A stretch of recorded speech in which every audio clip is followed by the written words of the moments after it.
بسم اللہ الرحمن الرحیم حامیم والکتاب المبین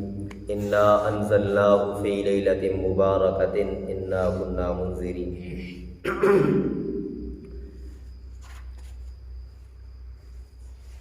یہ آیات کریمہ جو میں نے آپ کے سامنے تلاوت کی ہے یہ سورہ دخان کی آیات ہیں، ابتدائی آیات ہیں۔ اب جس موضوع کے اوپر بات کرنی ہے وہ ہے لیلۃ النصف من شعبان، جو کل کی رات ہے اس کے متعلق، یعنی 15ویں شعبان کی جو رات ہے اس کے متعلق احادیث میں کیا بات وارد ہوئی ہے۔ اب یہاں پر پہلی بات یہ سمجھنے کی ہے کہ لیلۃ النصف من شعبان کے جو فضائل ثابت ہیں، بعض لوگوں نے بالکلیہ انکار کیا ہے، بعض لوگوں نے اس کو ثابت کیا اور اس کے اندر غلو کیا ہے، افراد سے کام لیا ہے۔ اور یہ جو آیت کریمہ میں نے آپ کے سامنے تلاوت کی ہے، لوگوں نے اس آیت کریمہ سے اس رات کی فضیلت کو ثابت کیا ہے۔ تو یہ بات سمجھنے کی ہے کہ یہ جو آیت ہے اس آیت سے شعبان کے 15ویں رات کی فضیلت کو ثابت کرنا یہ قطعاً غلط ہے، کیونکہ اس آیت کے اندر اللہ نے فرمایا کہ لیلہ مبارکہ کے اندر ہم نے قرآن مجید کو نازل کرنا شروع کیا ہے۔ تو قرآن مجید کا جو نزول شروع ہوا ہے وہ نزول رمضان المبارک کے مہینے کے اندر شروع ہوا ہے۔ جیسے سورہ بقرہ میں اللہ نے فرمایا شہر رمضان انزل فیہ القرآن، رمضان کے مہینے میں قرآن مجید کا نزول شروع ہوا ہے۔ تو پھر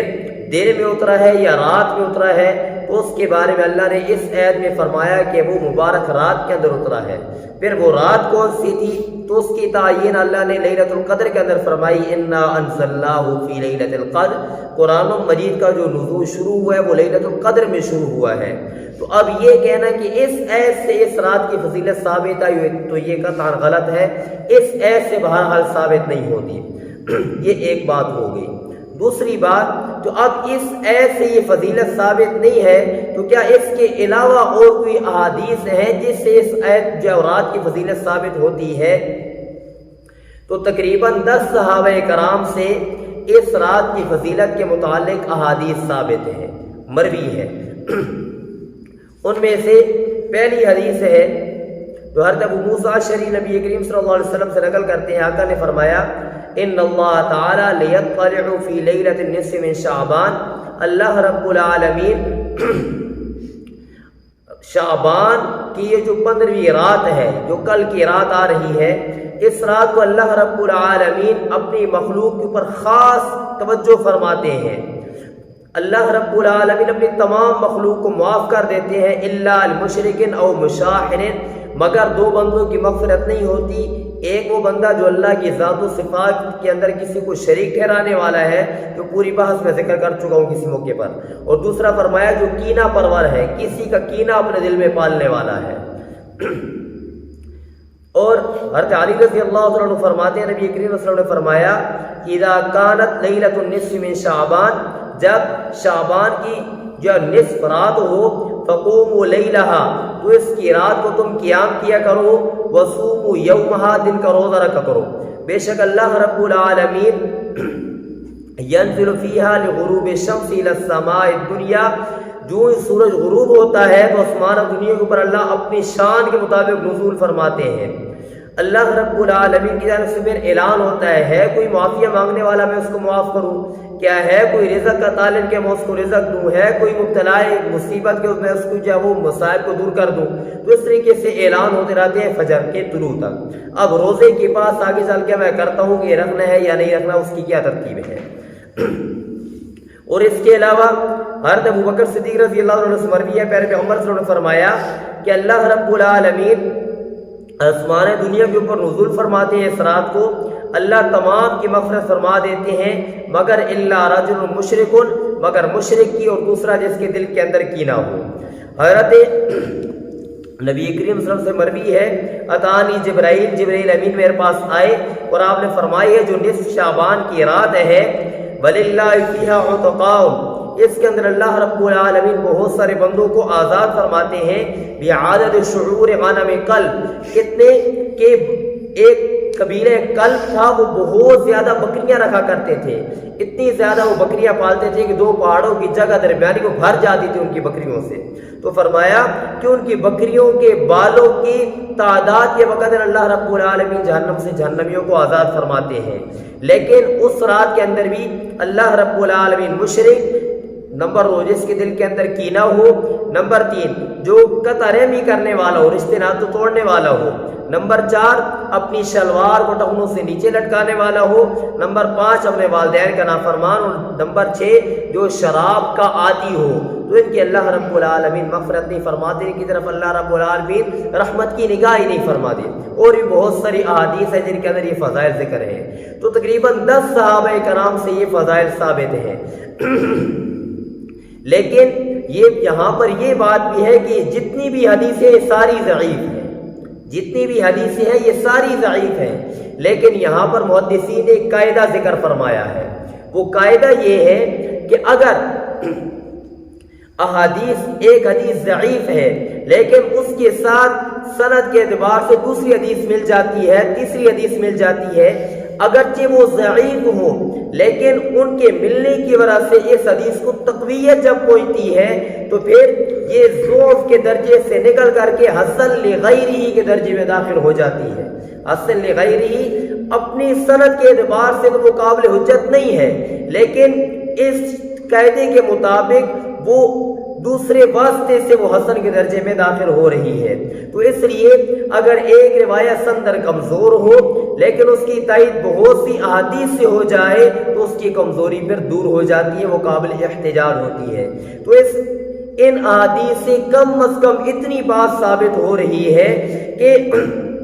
اگر کوئی بندہ اس رات کے اندر رب کے حضور کھڑے ہو کر کے عبادت کرتا ہے تو اس کو اللہ رب العالمین اجر و بدلہ اور جب ان فضائل سے اللہ رب العالمین اس کو نوازیں گے۔ یہ ایک بات۔ اور اگلی بات جو ہے کہ اگر کوئی بندہ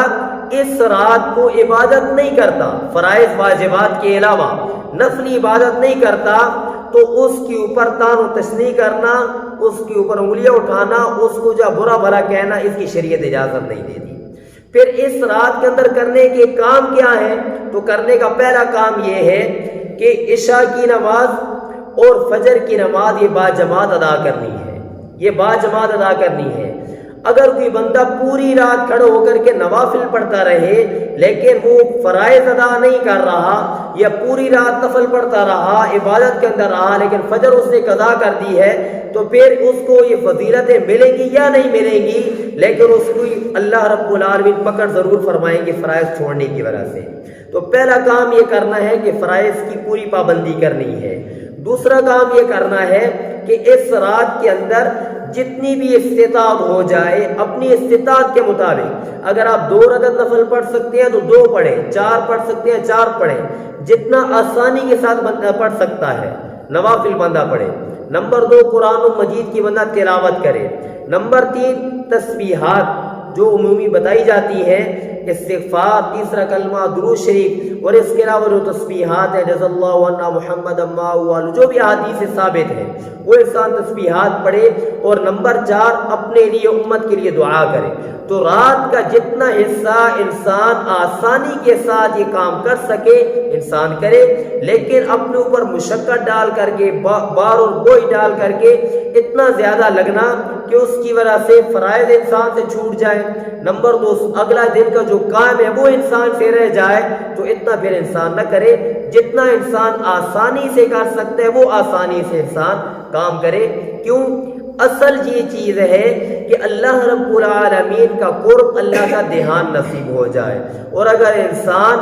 دماغ سو رہا ہے اور انسان جب وہ نماز پڑھ رہا ہے تو حد درجے ممکن ہے کہ زبان سے کوئی ایسا کلمہ نکل جائے کہ جس کی وجہ سے نماز ہوتی نہیں ہے، کفریہ کلمہ نکل جائے۔ تو اس لیے ان چیزوں سے اپنے آپ کو بچانا ہے۔ اور پھر یہ جو عبادات کرنی ہے، ان عبادات کے کرنے کے لیے تنہائی ہے،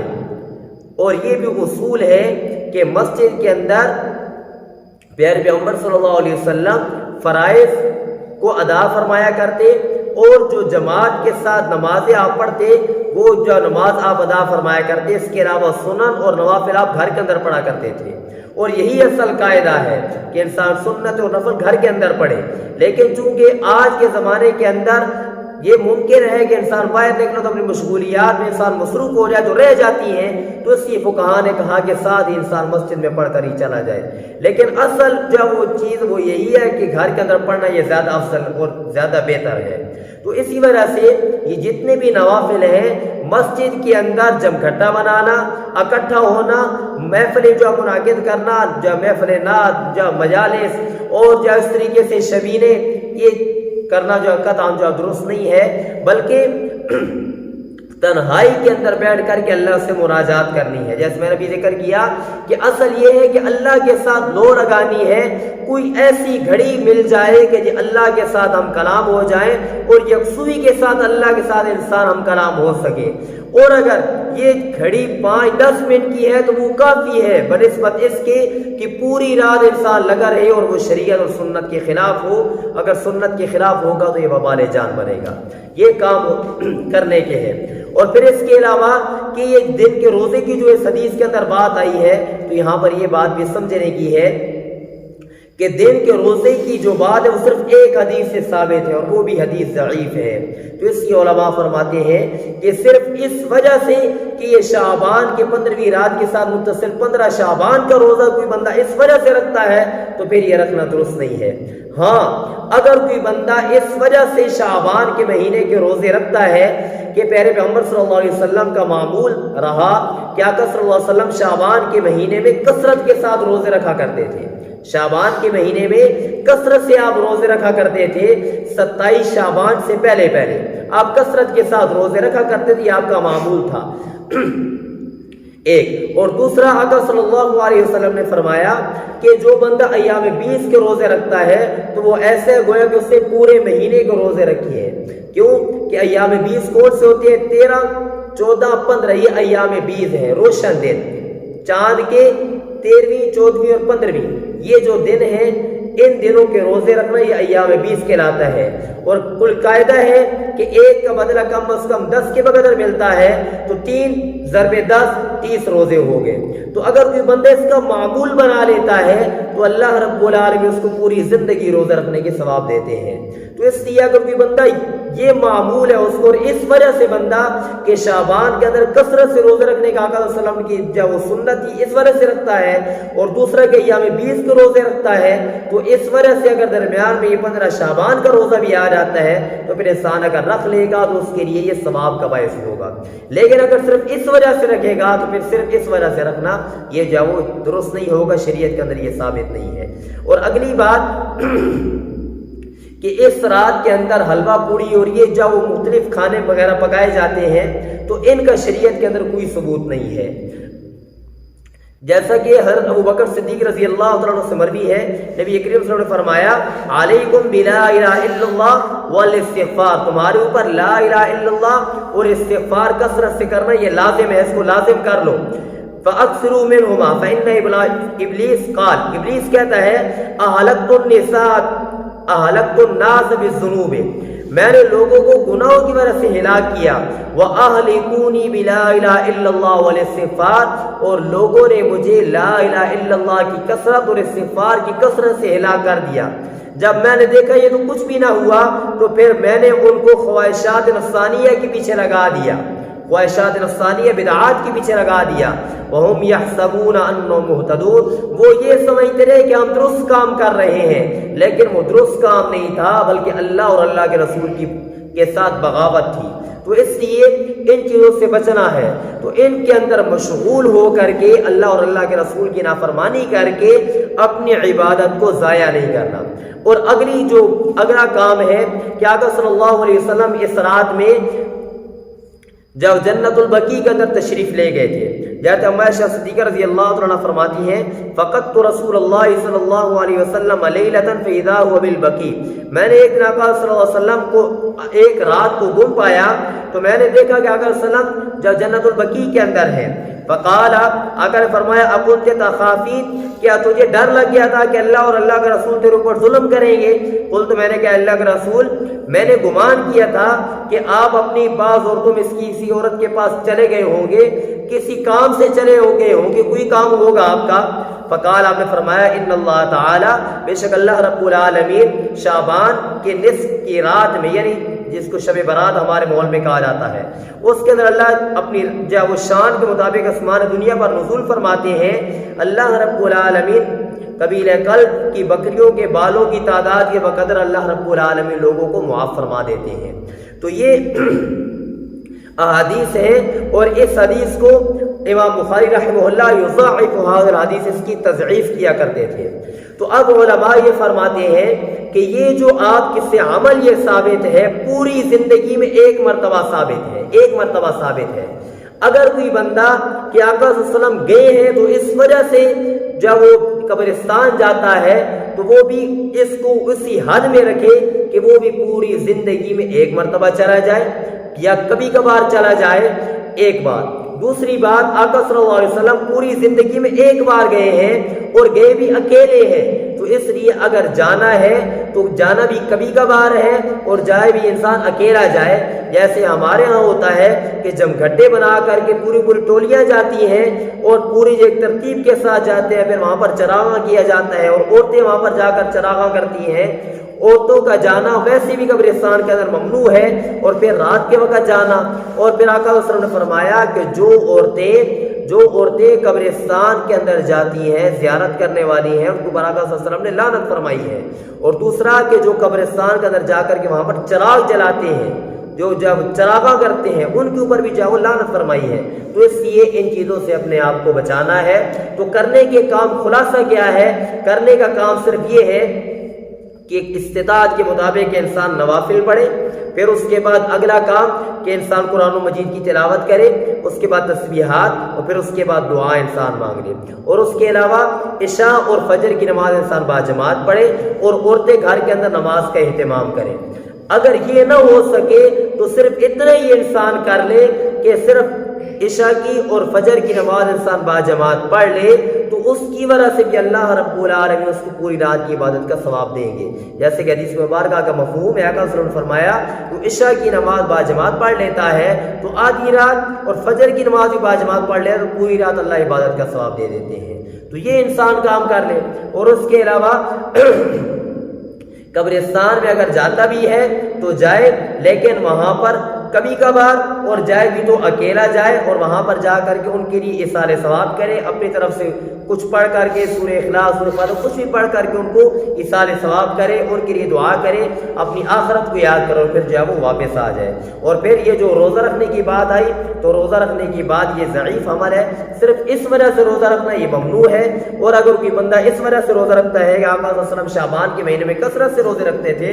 اس وجہ سے وہ شعبان کے مہینے میں کثرت سے روزے رکھ رہا ہے، درمیان میں شعبان کی 15ویں شعبان کا دن آ جاتا ہے، یا ایام 20 کے روزے رکھنے کا معمول ہے، درمیان میں یہ دن آ جاتا ہے، تو پھر انسان رکھ لے، تو اس کو جاؤ اللہ رب العالمین اجر و ثواب اور بدلہ عطا فرمائیں گے۔ اور اس کے علاوہ یہ معمول بنانا چاہیے ایام 20 کا، ابھی سے انسان جو اس کا معمول بنا لے۔